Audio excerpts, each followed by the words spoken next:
સુરેન્દ્રનગર મહાનગરપાલિકા બનતા દબાણ હટાવો અને રસ્તા ખુલ્લા કરવાની કાર્યવાહી તેજ બની છે, જેમાં શહેરના 80 ફૂટ રોડ ઉપર અયોધ્યા નગર પાસે રસ્તા પર લારી લઈને શાકભાજી વેચતા વિક્રેતાઓને દૂર કર્યા છે। ત્યારે શાકભાજી વેચનારાઓને ધંધા રોજગાર માટે યોગ્ય જગ્યા આપવા માટે મનપા કચેરીમાં લેખિત રજૂઆત કરી છે। સુરેન્દ્રનગર વઢવાણ સંયુક્ત પાલિકા મહાનગરપાલિકામાં જાહેર થયા બાદ અધિકારીઓએ ચાર્જ સંભાળ્યો। વહીવટદાર અને જિલ્લા કલેક્ટરના આદેશ મુજબ શહેરમાં રસ્તાઓ ખુલ્લા કરવા અને દબાણ હટાવવાની કામગીરી કરી તેજ બની હતી અને બીજી તરફ શહેરના હેન્ડલૂમ ચોકથી ટાંકી ચોક અને ટાંકી ચોકથી પતરાવાડી ચોક વચ્ચે ઉભા રહેતા શહેરના 80 ફૂટ રોડ પર અયોધ્યા નગર પાસે રસ્તા પર શાકભાજી વેચતા વેપારીઓને પણ છેલ્લા 3 દિવસથી હટાવાયા છે। જે લોકોનો જીવ નિર્વાહ મુશ્કેલ બની ગયો છે, જેમાં અયોધ્યાનગર શાક માર્કેટ વિસ્તારમાં ધંધો કરતા શાકભાજીના વેપારીઓ કલેક્ટર કચેરી મહાનગરપાલિકા કચેરી રજૂઆત કરવા સોમવારે બપોર દોડી ગયા હતા। જેમાં દિલીપભાઈ પટાડિયા, મધુબેન, રમેશભાઈ, પાયલબેન, સુનિલભાઈ સહિતનાઓને રજૂઆત કરતા જણાવ્યું કે અમે છેલ્લા 20 કરતાં વધુ વર્ષોથી શાકભાજીનો વેપાર કરીએ છીએ। શહેરનો વિકાસ જરૂરી છે તે બાબતે અમો પણ સહમત છીએ, પરંતુ અમોને ધંધા રોજગાર માટે અનિયંત્ર જગ્યા ફાળવવા અમારી માંગણી છે। શું બેન આપ કહેવા માંગો છો? અમારે વેચાણ માટે જગ્યા જોઈ છે। શું ધંધો કરો બેન? અમે શાકભાજીનું કરવી છે। કેટલા વર્ષોથી કરો છો? અને 20 વર્ષથી કરવી છે। કેટલા લોકો ધંધો કરે શાક વેચે? 300 થી 400 જણા છે। હા, જગ્યા ફાળવવા માટે આજે કોને કોને આપ તમે રજૂઆત કરી? કલેક્ટર સાહેબ, પછી કમિશનર સાહેબ, મહાનગરપાલિકા, ભૂપેન્દ્ર પટેલ, નરેન્દ્ર મોદીને। તમને મહાનગરપાલિકા જગ્યા નહીં ફાળવી આપે તો તમે શું કરશો? હડતાલ કરશું। મારું નામ મોરી વર્ષાબેન નાગરભાઈ છે। શું કહો છો?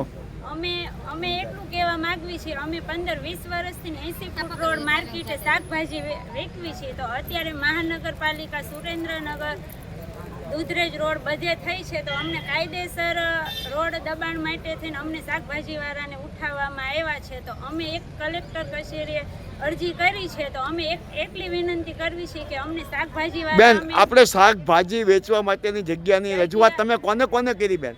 અમે કલેક્ટર કચેરીએ, પછી મહાનગરપાલિકામાં, પછી ભૂપેન્દ્રભાઈ પટેલને, એમ 4-5 જગ્યાએ અમે બેન, શાકભાજી વેચીને કેટલા લોકો પોતાનું પેટીયું અને રોજીરોટી દળે? અમે 400 થી 500 જણા છીએ, શાકભાજી વેચીને જ ગુજરાન ચલાવીએ છીએ। તો બેન, આપની માંગ શું છે? અમારી માંગ એટલી જ છે કે અમે કલેક્ટર કચેરીએ મોટા માણસોને કહી છીએ બધાને કે અમને કે શાકભાજીની જગ્યા અમને ગોતી દે, આપે, ફાળવવા, અમને એટલી વિનંતી કરીએ। તમે લેખિતમાં રજૂઆત કરી છે બેન? હા, અમે લેખિતમાં કાયદેસર કરી। મારું નામ અર્જુનભાઈ લવજીભાઈ મેમકિયા। શું કહેવા માંગો છો?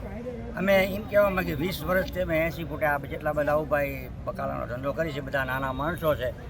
અને મેન વસ્તુ એ છે કે મહાનગરપાલિકા થયું અમે ખૂબ રાજી છીએ, અમને કોઈ વાંધો નથી, પણ આ નાના માણસને એક વ્યવસ્થા કરી આપે એવી કલેક્ટરશ્રીને આપણે વિનંતી છે, મુખ્યમંત્રીને વિનંતી છે, અને કદાચ બેન બોલે તો મોદી સાહેબને પણ મારી વિનંતી છે કે અમને નાના માણસને એક જગ્યા ફાળી દે એવી અમારી સરકારશ્રીને વિનંતી। જય ભારત। આજે કોને કોને રજૂઆત કરી જગ્યા ફાળવવાની?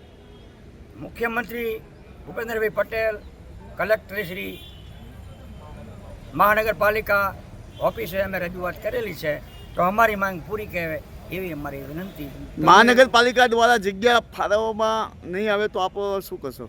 તો અમે હડતાલ ઉપર રહીશું, બીજું શું કરી શકીએ? અમે નાના માણસો શું કરી? તમારે સરકાર અમે શાકભાજી ઉપર બધા જીવવાવાળા છે સાહેબ, રોજ લાવીને રોજ ખાવાવાળા છે। તમે કેટલા લોકો છો ને કેટલા લોકોની આ માંગ હશે જમીન જગ્યા ફાળવવા બાબતની? 500 જણા છીએ સાહેબ, બધા છે, નાના મોટા બધા। કેટલા વર્ષથી શાકભાજી ધંધો કરો? 20 વર્ષ ઉપર થયું સાહેબ। અમારી જે 80 ફૂટ શાક માર્કેટ થઈ એના 20 વર્ષ જેવું થયું। રિપોર્ટર મહેશભાઈ ઉતેરિયા, ABC ન્યૂઝ, સુરેન્દ્રનગર।